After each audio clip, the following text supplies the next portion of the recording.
what you most want to find will be found where you least want to look. There's this old story that's from King Arthur, and King Arthur has these knights, right?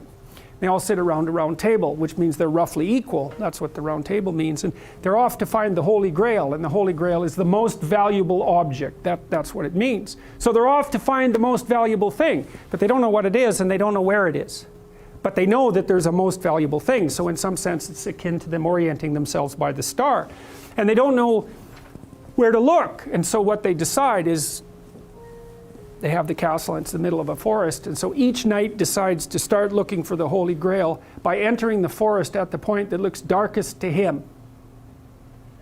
And so what's the idea there? Well, imagine there are things that come easy to you and that you're fond of pursuing and that you're happy about pursuing. So you've found those and pursued them and you've mastered them. So you know all that, but then there's another place that you don't want to go. And so you haven't gone there and you haven't mastered it, and you're very small in comparison to it because you haven't mastered it, and so it has this monstrous aspect.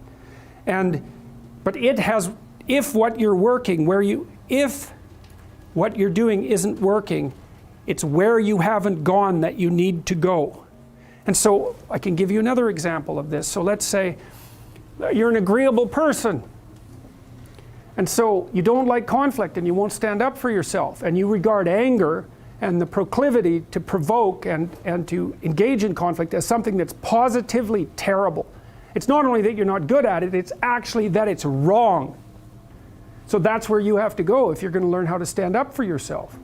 And imagine that you're afraid. Maybe you have something like agoraphobia.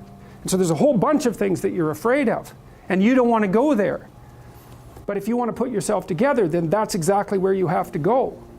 And so it's frequently the case that what you want to find is to be found where you least want to find it. And that idea is echoed in the prominent stories of dragons and gold. It's exactly the same idea, is that the dragon is this terrible thing. It's this terrible predatory thing that lives forever and is very, very wise. And it lives underground. And it'll kill you, it'll burn you up in a second. But it hoards gold. And so you have to go there into the dragon's lair if you're going to get the gold. And that's a representation of people's paradoxical relationship with reality. It's like you have to go out there and confront it in order to incorporate what it has to offer to you. But the probability that that's going to be intensely dangerous and push you right to the limit, first of all, those are actually the same thing. If it didn't push you to the limit, you wouldn't gain anything valuable from it. So you don't get one without the other. You don't get the gold without the dragon. That's a very strange, very, very strange idea. But it seems to be accurate.